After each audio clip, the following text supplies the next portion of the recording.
The peaceful streets of Georgia's Muscogee County have more to them than just Southern hospitality beneath their sprawling oak trees. The First Baptist Church stands tall against the blue horizon, white steeple a recognizable emblem of devotion for generations of families who've worshiped there every Sunday morning. But on a brisk autumn morning in 2013, that emblem of tranquility became a tableau of unimaginable terror.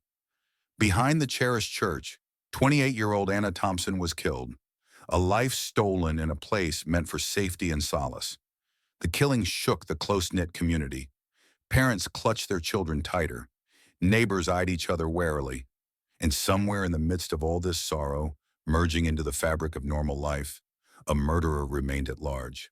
For a decade, that individual shopped at the same outlets, went to the same town festivals, perhaps even grieved together with Anna's broken family. A decade went by, and the case hardened with every passing season. But some secrets refused to stay buried forever.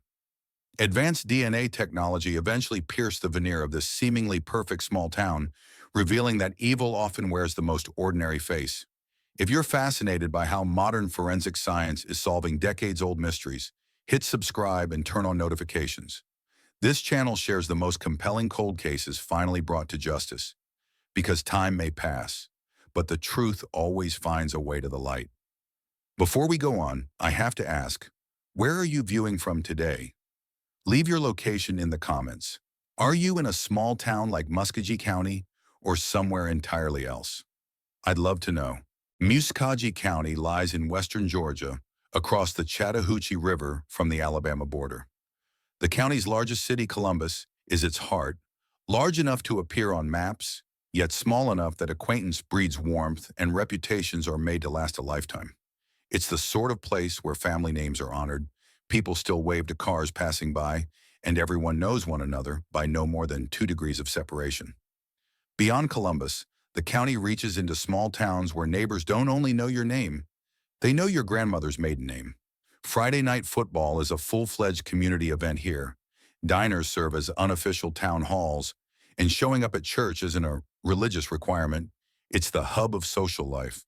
In one of these neighborhoods stands First Baptist Church, erected in 1943. Its clapboarded white exterior and brick red foundation have weathered years of Georgia heat and southern storms. The church is the site of everything from Sunday services to weddings, fundraisers to bereavement counseling. Its fellowship center has witnessed first steps, first dances, and last goodbyes.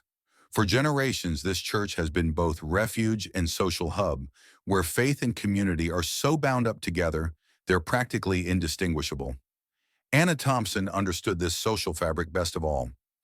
Raised and born in Muscogee County, the 28-year-old epitomized the virtues of small-town life with the ambitions of a big city. Having earned an elementary education degree from Columbus State University, she came home rather than head to Atlanta or farther. "These are my people," she said to her college roommate. "I want to give back to the community that raised me." As a third-grade teacher at Northside Elementary, Anna was soon students' and parents' favorite. Her room was a rainbow-colored, creative oasis. Walls plastered with student artwork, bookcases heaping with beloved books, and a cool reading nook with pillows she'd made herself. Co-workers called her sunshine in flesh form, quick to smile, willing to assist, and eternally patient, even with the most resistant students. Outside of class, Anna Thompson's life was no less busy. She worked at the nearby animal shelter, sang in First Baptist choir, and coached girls' youth soccer. Her social life had experienced a couple of serious relationships that had ended, but friends noted that she seemed happy with her independence, more concerned with her career and community than with being with someone. Her mother went on to inform authorities that Anna had recently said she was ready to open up that part of her life again, an opportunity she would never have. Thursday, October 17th, 2013, started like any other typical day. Northside Elementary's security cameras recorded Anna pulling into school at 7:15 a.m. Travel mug at the ready, greeting kids by name as they stepped off buses. She taught her scheduled lessons throughout the day, popped into a short faculty meeting at lunch, and worked after school until 4:30 p.m., getting the next day's science experiment ready. Cell phone records indicate that she called her mother at 4:43 p.m. while on her way home, a 12-minute call to discuss plans for the weekend that evening at their monthly dinner date. Then at 5:22 p.m., Anna's credit card was swiped at Murphy's gas station on Veterans Parkway, buying $32.17 worth of gas and a Diet Coke. Whatever came next can only be reconstructed through witness accounts and cybercrimes. Anna's fitness watch logged her taking a walk at 6:35 p.m., a typical evening activity.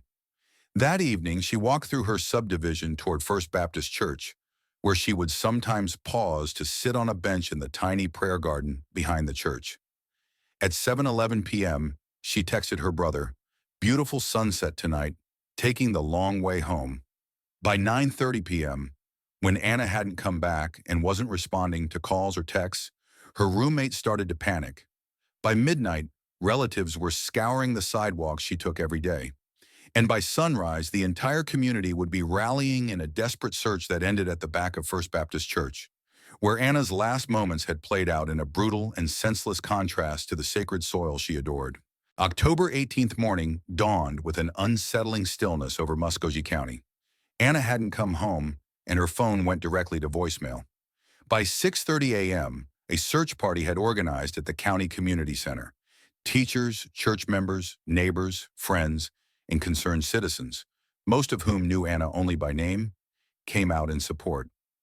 At 7:15 that morning, Deacon Robert Miller arrived at First Baptist to open the building for the Friday morning prayer meeting.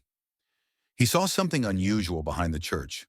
A lone woman's shoe dropped along the way to the prayer garden. Initially, he believed that it must have been left over from a youth group meeting the day before, but something didn't feel right. Following a hunch he would later call terrible, he approached the garden. What he found would forever alter Muscogee County. Beyond massive azalea bushes lining the prayer garden, partially concealed, was Anna Thompson. His 911 call at 7:23 a.m. recorded the raw emotion in his voice. "I found her. Oh, Lord, I found Anna. Please send help. She's not alive." In a matter of minutes, the peaceful church grounds became a crime scene. Yellow police tape encircled the rear half of the property. Detectives, evidence technologists, and the county medical examiner poured over the property. A preliminary evaluation found Anna had been strangled, displaying defensive wounds to indicate that she had fought for her life. Her fitness tracker had been shattered, stopping at 7:38 p.m., the probable time she was murdered. The setting itself added to the horror of the crime. The prayer garden, with its semicircle of benches set opposite a small stone fountain, was intended as a refuge of contemplation and serenity. That sanctuary had been brutally desecrated, a grim reminder that tragedy can occur in even the holiest of places. And now the prayer garden was a cold reminder that security was too often an illusion. Even more disturbing to police was the position Anna's body had been left. It indicated that she had not died in the midst of a struggle, but had instead been left there in a deliberate act, implying premeditation, not a crime of passion. As word of her death spread throughout the county, the community responded in waves of shock, horror, and sorrow. Parents flocked to schools to take home their children, despite authorities' assurance that it seemed like an isolated occurrence. Local businesses closed early in respect, and First Baptist called off all activities for the week. Within a few hours, a makeshift memorial had sprouted at the front door of the church. Flowers, candles, and handwritten messages from a shocked and grieving community. The news was shattering beyond understanding to Anna's family. Her mother fainted at the news of confirmation and had to be sedated by hospital staff. Her father, a normally stoic man, was overcome with emotion during the first police interview, unable to comprehend how anyone could possibly hurt his daughter. Anna's little brother was given the terrible job of identifying her body, a moment that would trouble him for years to come. Other Northside elementary teachers had the impossible task of telling third graders why their favorite teacher wouldn't return. One of her fellow teachers remembered, "How do you tell children that kind of truth?" We ended up saying she'd gone to heaven suddenly, and 22 8-year-olds made her cards anyway, thinking somehow she'd receive them. Over the following days, schools brought in trauma counselors, churches organized vigils, and the community created a scholarship in Anna's name. Local media coverage, which had initially been sensationalized, mellowed as reporters began to recognize they were reporting on the death of someone many of them knew personally. 3 days later, after the murder, Sheriff Daniel Blackwood, a 30-year police veteran, spoke to the community. In all my years with this county, I've never witnessed such senseless violence affect our community so deeply. I make this vow to Anna's family and to all of you. We will not rest until the individual responsible is brought to justice. It would be a promise that would be fulfilled 10 years later. The Muscogee County Sheriff's Office mobilized with speed, sending a force of resources into this rural county rarely seen before. Sheriff Blackwood mobilized a task force of his finest detectives, aided by forensic experts from the Georgia Bureau of Investigation. A command center was established in the fellowship hall of the church, a room that usually housed potluck dinners, now filled with evidence boards, computer terminals, and the stern resolve of law enforcement. Those first 48 hours are so important in any murder case, said Detective Marcus Reynolds, case lead. We take every murder very seriously, but in this case, it's someone like Anna, a teacher, a volunteer, someone who gave so much to this community. There's an added sense of pressure to do it right. The initial evidence was promising. Skin cells beneath Anna's fingernails indicated she had struggled, having scratched her assailant. Partial shoe impressions in the ground behind the alea bushes also matched a men's size 11 athletic shoe with a unique tread.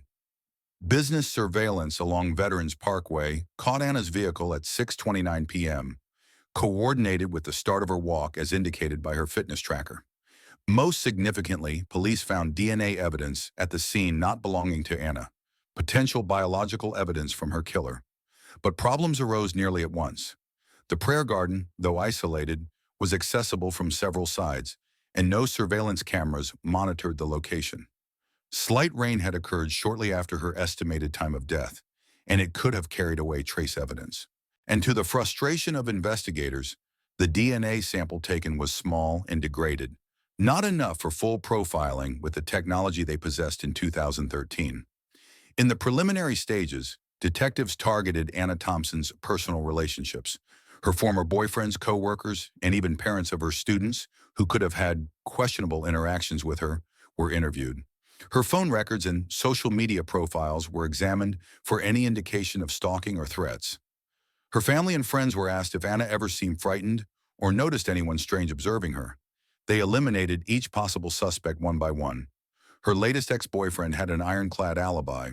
He was visiting Phoenix on business, backed up by hotel surveillance images and several witnesses. A father who had gotten into Anna's face in anger over his son's poor grade was coaching kids basketball at the YMCA during the time, with dozens of witnesses. A colleague instructor, reportedly having romantic interest in Anna, was dining with his elderly mother at a restaurant nearby, confirmed by credit card receipts and security cameras. As months dragged out of weeks, momentum in the investigation dwindled. The task force dwindled as officers were redeployed to new cases. Media attention, which had been all-consuming at first, declined to periodic updates. The reward for information, which had reached $75,000 through community contributions, produced dozens of tips, but none with concrete leads. By 6 months in, Detective Marcus Reynolds was increasingly alone in his commitment to the case. We had a murder board that filled an entire wall, he would remember. Hundreds of interviews, dozens of potential suspects, mountains of forensic reports, and not a single solid lead that held up. The Thompson family observed an increasing desperation as the case that once held the full spotlight slowly faded into the background. Anna's mother started to phone the sheriff's department weekly, then monthly, only to get increasingly meager reports. 1 year after Anna died, Sheriff Blackwood issued a public statement that had a somber note running throughout the community. The investigation into the murder of Anna Thompson is still ongoing, but I need to be honest with our citizens. We have worked all our current leads. We're now reliant on new evidence surfacing or someone who will come forward with what they know. Implicitly, if not explicitly, the sheriff had admitted the case was cold. The file wasn't closed. Homicide files never really close. But the daily chase of Anna's murderer had yielded to periodic re-examination and the far-off possibility of a breakthrough. For the Thompsons and the community, this was maybe the most brutal injury. Not closure, but an aching wound that wouldn't abate. Without justice, there had been no closure, only the nagging realization that someone had committed murder and gotten away with it. Before we go on, I'd like to know what you think.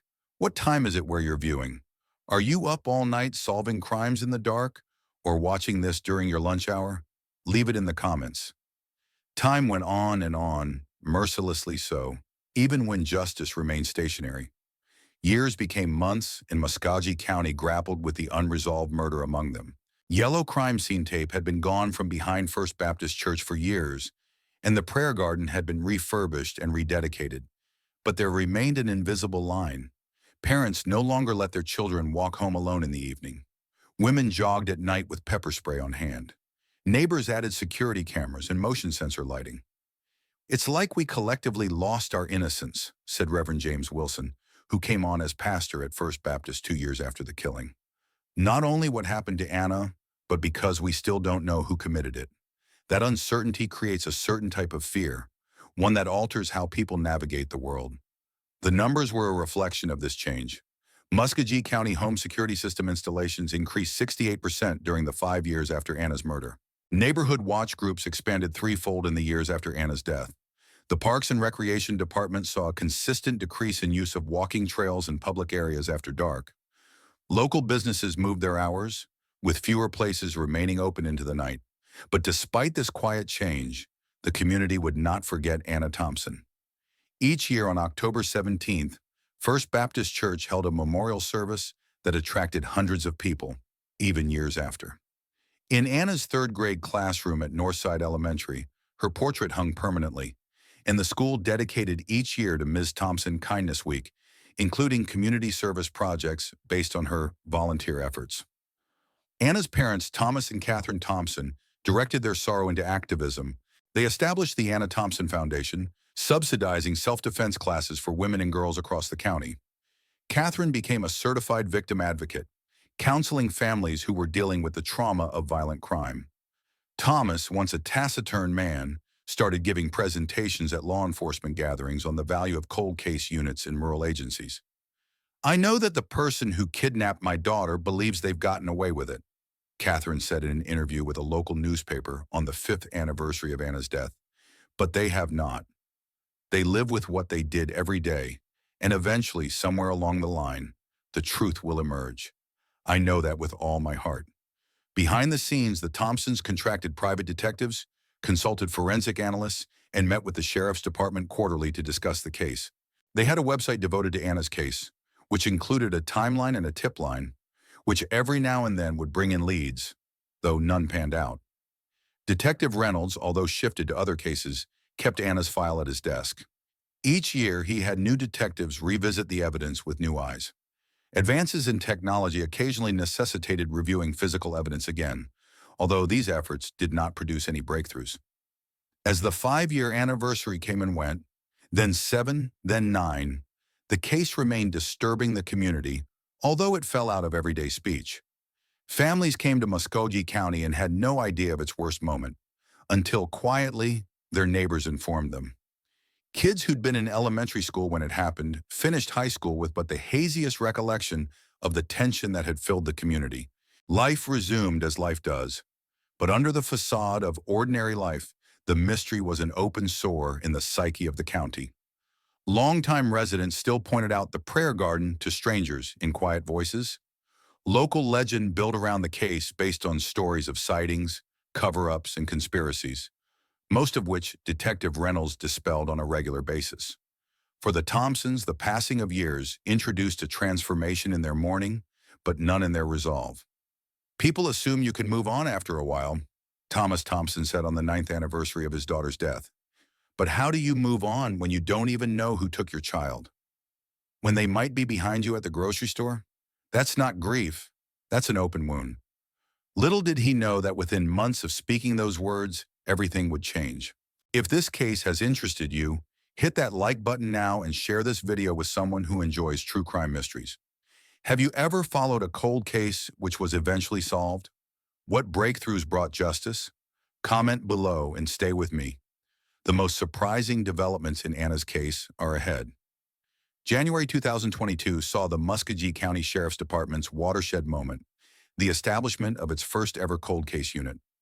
Sheriff Blackwood, nearing the end of his career and looking over the unsettled cases that had bookended his time on the force, obtained grant money to establish a two-officer dedicated unit tasked with solving cold homicide cases. The unit would be headed by Detective Leah Martinez, a 15-year veteran who had earned a reputation for cracking difficult cases through meticulous work and new forensic technologies. When asked which case she would like to start with, Detective Leah Martinez didn't blink. Anna Thompson's murder had been looming over this department and this community for almost a decade, she later said.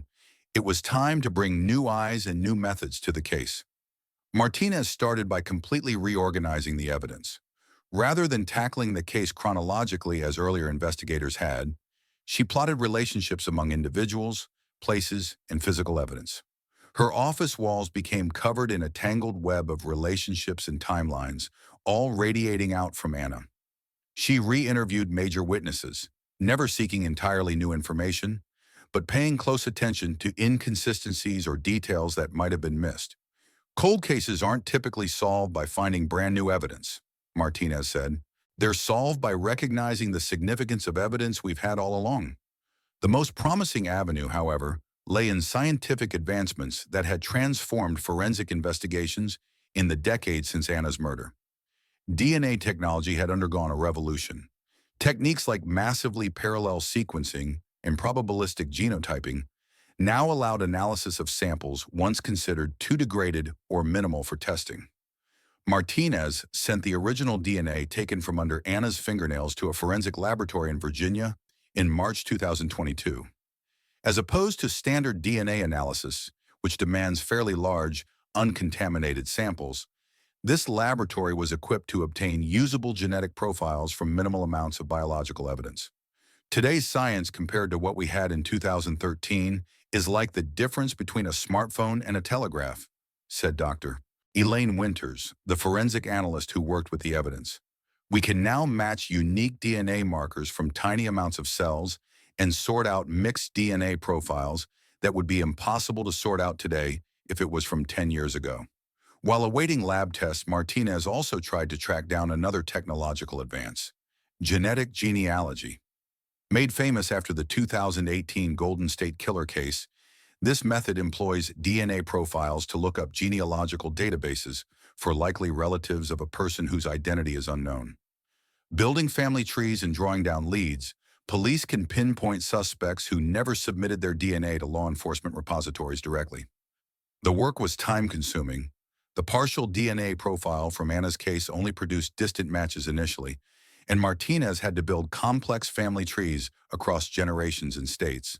Martinez worked with a genetic genealogist for months, incrementally reducing the pool of possible suspects based on age, location, and correlation to Muscogee County. By August 2022, they had narrowed it down to 3 family lines that converged within the region during the period in question.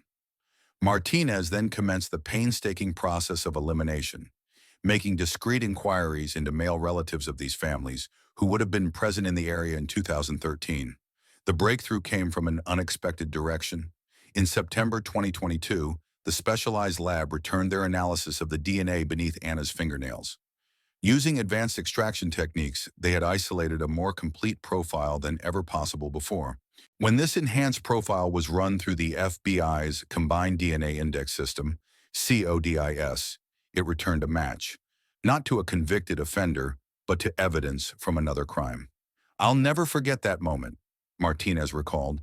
"I was staring at the report showing that the DNA under Anna's fingernails matched biological evidence from an attempted sexual assault in Phoenix City, Alabama, in 2016, just across the state line from us." That case had also gone unsolved. In that Alabama case, the victim had struggled with her attacker, scratching him along the way and providing police with a partial description. Even though the case went cold, the attacker's DNA had been stored in the system, an unexpected key that would finally unlock years of unanswered questions. The link between the two crimes provided Martinez with some essential new information: a physical description, modus operandi, and geographic locale. When she correlated that data with the constructed family trees using genetic genealogy, one name kept popping up: Michael Lawson, 48, a delivery driver whose daily routine frequently brought him through both Muscogee County and Phoenix City. More significantly, in 2013, Lawson had been a volunteer maintenance worker at a number of area churches, not least of which was First Baptist. "Sometimes when you're a detective, you put it together piece by piece," Martinez said. "Other times everything fits all at once, and you can almost hear the click as the pieces fall into place." This was certainly the latter. With that lead in hand, Martinez gathered a surveillance unit. Their assignment: secure a discarded piece of material with Lawson's DNA to verify the hit before they could make an arrest. The 10-year search for Anna Thompson's murderer had reached its conclusion. To comprehend how a murderer could hide in plain sight within a tight-knit community for a decade, you must first grasp his disguise: normalcy. Michael Lawson was not a transient drifting through town, nor was he a celebrated criminal. In every way outwardly, he was ordinary. Raised and born in an adjacent county, Lawson relocated to Muscogee County in his late 20s, taking up residence in a small rental house on the outskirts of Columbus. His work history was consistent but undistinguished. Warehouse work, delivery routes, maintenance jobs. Never did he ascend to management. Never did he stand out for staying unemployed. And performance appraisals called him reliable, on time, and reserved. The sort of employee who disappears into any workplace. His private life also followed the same pattern of planned averageness. Once divorced in his early 30s, he kept civil but aloof relationships with the neighbors. He occasionally attended local events, volunteered from time to time, and never held positions of authority. He had no record of crime except for a DUI a decade prior, no history of mental illness treatment, and no social media footprint worthy of mention. "Looking back, that's most disturbing," Detective Martinez would later note. He mastered invisibility, not isolation, not the kind that gets attention, but a deliberately sustained blandness that made him forgettable. Lawson was introduced to First Baptist in 2012 when the church asked for volunteers to work on maintenance tasks. The church records indicate he participated in repainting classrooms, repairing pipes, and grounds upkeep for 6 months. He was familiar with the property's layout, down to the secluded prayer garden. More importantly, he had taken notice of Anna during choir practice, observing the nightly walking schedule. Following Anna's murder, he took calculated steps to keep out of suspicion. He demonstrated proper shock in discussions, but did not insert himself into the inquiry. He visited the initial memorial service, but avoided the rest. 6 months thereafter, he relocated to another neighborhood in the county, not sufficiently far away to indicate flight, but sufficiently far that he was separated from the immediate surroundings. He kept his secret for 10 years. He maintained his delivery routes along Columbus and into Alabama, stopping at bars throughout the state line where his 2016 failed assault indicated either a heightening of temerity or an act of desperation. Upon the failure of that attack, he slipped back into his carefully crafted normal life once more. The surveillance team recruited by Detective Martinez watched this mundane life for 2 weeks, driving delivery runs, grabbing lunch at fast food eateries, going back to his apartment at night. They patiently held out for the ideal moment to gather discarded DNA evidence, without triggering his detection. That moment arrived when he went to a nearby diner for breakfast. Once Michael Lawson departed the diner, detectives picked up his used coffee cup and fork. Quick analysis vindicated what Martinez suspected. His DNA matched both the sample found under Anna's fingernails and the material in the Alabama assault case.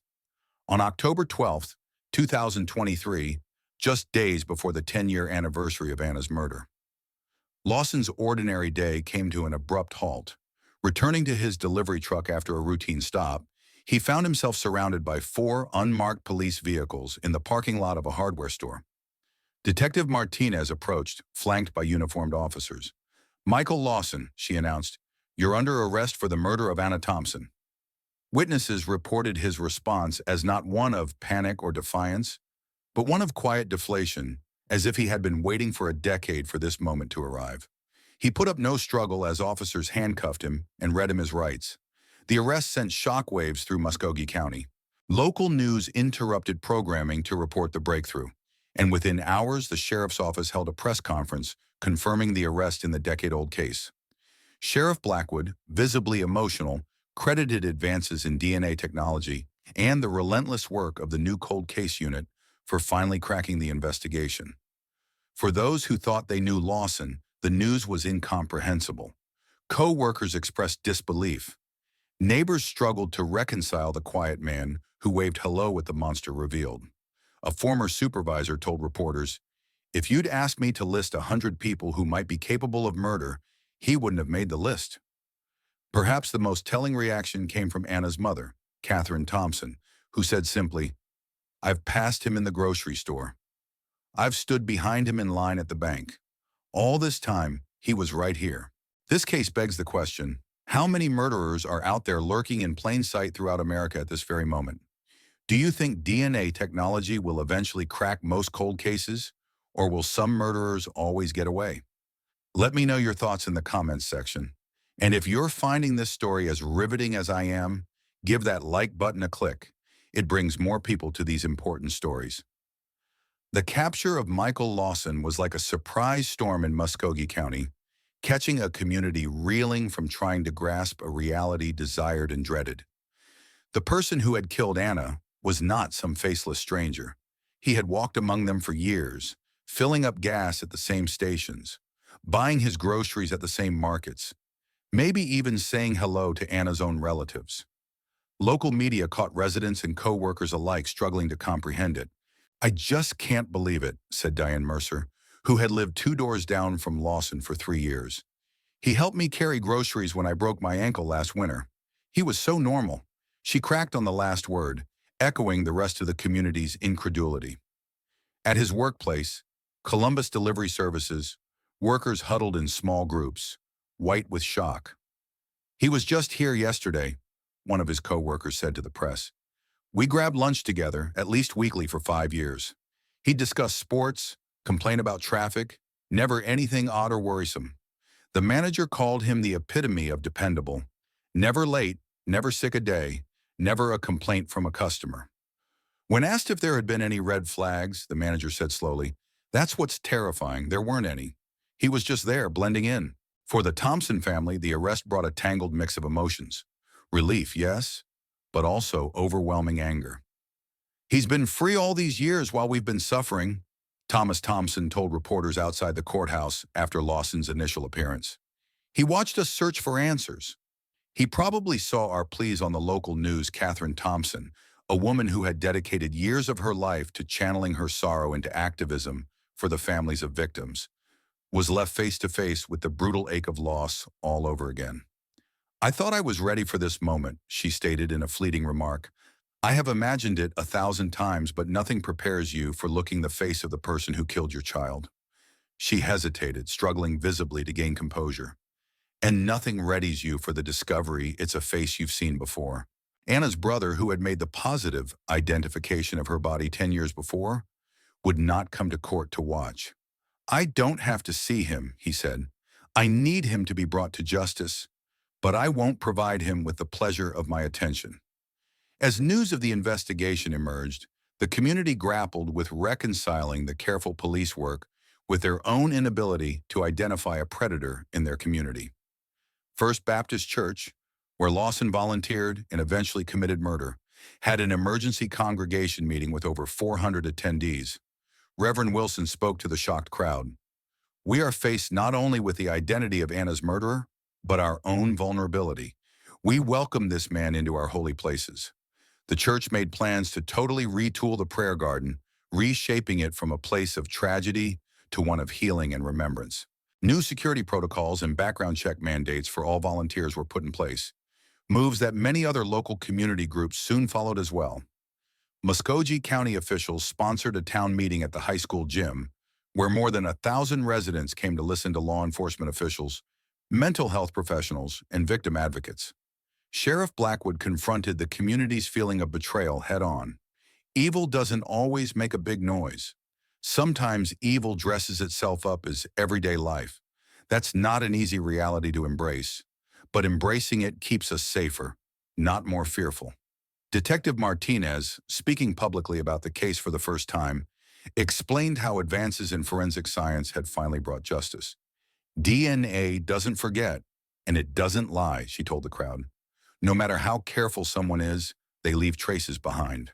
Science caught up to this case, just as it's catching up to cold cases across the country. For most in the crowd, the strongest moment came when Anna Thompson stepped up to the microphone. Taller than her years of loss, standing proudly despite a decade of sorrow, she spoke to her neighbors. 10 years ago, I lost faith in justice. Today, I'm beginning to find it again.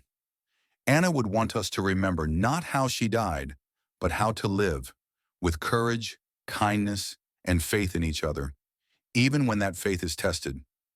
As she spoke, tears streamed down the faces of many in the audience, not only for Anna, but for the innocence that their community had lost and was now fighting to restore. The wheels of justice, stalled for a decade, now moved with deliberate purpose. Michael Lawson was indicted by a grand jury on charges of first-degree murder, with special circumstances of premeditation and lying in wait.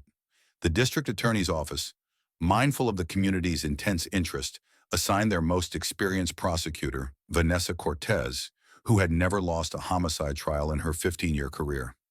About convicting him is not what this is about, Cortez said in a pre-trial press conference.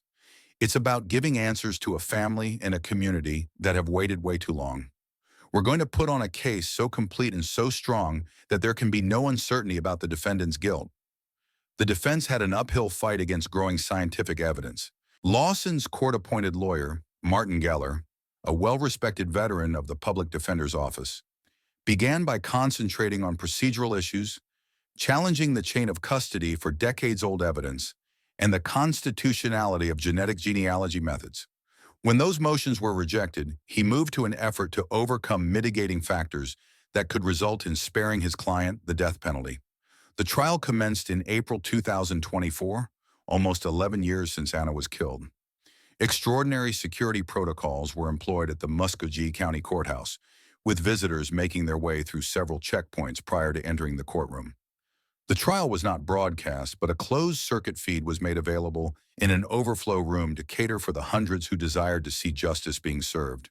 Prosecutor Vanessa Cortez began systematically recounting a chronology of Anna's last few hours through maps, phone records, and security footage. She then addressed the forensic evidence, summoning Dr. Elaine Winters from the Advanced DNA Lab. Dr. Winters laid out, in simple and untechnical terms, how new methods had enabled her team to produce usable genetic material from samples previously deemed too degraded. The DNA profile taken from under Anna Thompson's fingernails is a match for the defendant's DNA with a statistical certainty of 1 in 1.2 trillion, Dr. Winters testified. To put it in perspective, that's more than 150 times the entire human population of the Earth. The prosecution linked this DNA to the Alabama attempted assault, showing a clear pattern and affirming Lawson's presence in both places. Detective Martinez testified to outline the investigation, describing how genetic genealogy had limited the pool of possible suspects and led to Lawson ultimately. Of all the damning testimony presented, perhaps the most forceful came from Lawson's former boss at First Baptist Church, who attested that Lawson had volunteered specifically to be responsible for the prayer garden and had been present at choir practice when Anna would have been at church. Cell phone records put Lawson in the vicinity of the church on the night of the crime, a direct contradiction to his original assertion that he had spent the evening at home. Defense centered on attacking the credibility of evidence from 10 years earlier and positing other explanations for Lawson's DNA.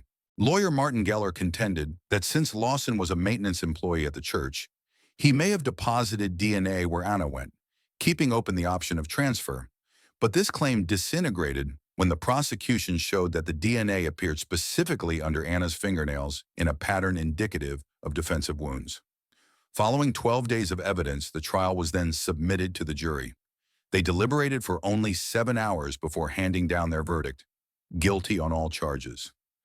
The sentencing phase included profoundly emotional words by Anna's family. Her mother addressed Lawson directly for the first time. Not only did you steal Anna's life, you stole her future, the children she would have had, the students she would have taught, the impact she would have had on innumerable lives, and you stole our peace for a decade. Lawson, who had been quiet and stoic during the trial, finally spoke to the court. What he said was short and stuttering, and it brought no explanation, only admission. I can't turn back the clock. I can't provide you with the why you seek. I'm not certain I comprehend it myself. Judge Eleanor Simmons addressed the defendant and society alike before rendering sentence. This case represents both the failure and the triumph of our justice system. The failure that allowed a killer to walk free for a decade, and the triumph of persistence and scientific advancement that finally brought truth to light. She sentenced Michael Lawson to life imprisonment without the possibility of parole, adding, "No sentence can undo what was stolen from Anna Thompson and her family. But maybe this verdict can start to repair this community's trust in justice." As Lawson was escorted out of the courtroom, Catherine Thompson sat quietly, her hand clasped around her husband's. A chapter had ended, but Anna's life and her legacy on Muscogee County was only just beginning. Justice delayed does not necessarily mean justice denied. The outcome of Anna Thompson's case is a testament to the persistence of truth, how it waits, sometimes for years, until science, circumstance, and human determination converge to bring it to light. For a decade, Michael Lawson had thought he had gotten away with it, moving through life believing time had washed his crime from existence. But DNA, that tiny signature we leave behind with each caress, each struggle, each act of violence, was waiting patiently, waiting for technology to advance and lend it a voice. Anna's legacy extends well beyond the tragic course of her own life. The scholarship created in her name has enabled 27 students to become teachers. The self-defense program her parents created has taught more than 2,000 women and girls. Northside Elementary's Kindness Week, now in its third year, has grown to schools across the county, inspiring thousands of hours of community service. Anna lived 28 years and taught for 6. Her mother looked back at a memorial service conducted after the trial. Her impact will continue for generations. That's something her killer could never take away. The healing process of the community continues to be defined both by trauma and by resolution. First Baptist Church consecrated its newly remodeled prayer garden on what would have been Anna's 39th birthday. A light-filled, visible, secure space that balances safety with serenity. The church also launched an annual lecture series on community safety and violence prevention. Perhaps most importantly, Muscogee County has radically changed its method for public safety. The cold case unit that cracked Anna's murder is now permanently funded.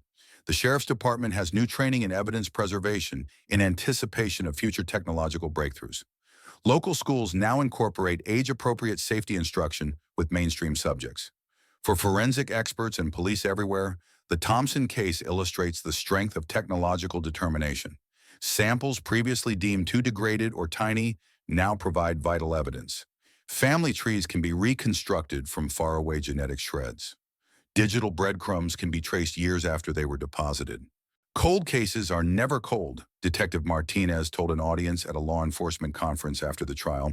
They're waiting for the combination of technology, methodology, and determination. Each year, we come up with new tools that make the unsolvable solvable. Each year, killers who believed they were safe become less secure. For the Thompson family, no verdict could ever mend their tragedy. But in solving Anna's case, they received something many families never get: answers, accountability, and the satisfaction that the truth, no matter how late, was finally uncovered. If you've read along with me through this whole story, it's obvious you have an interest in justice and the story behind the story. Hit subscribe now and become a member of our community of truth seekers.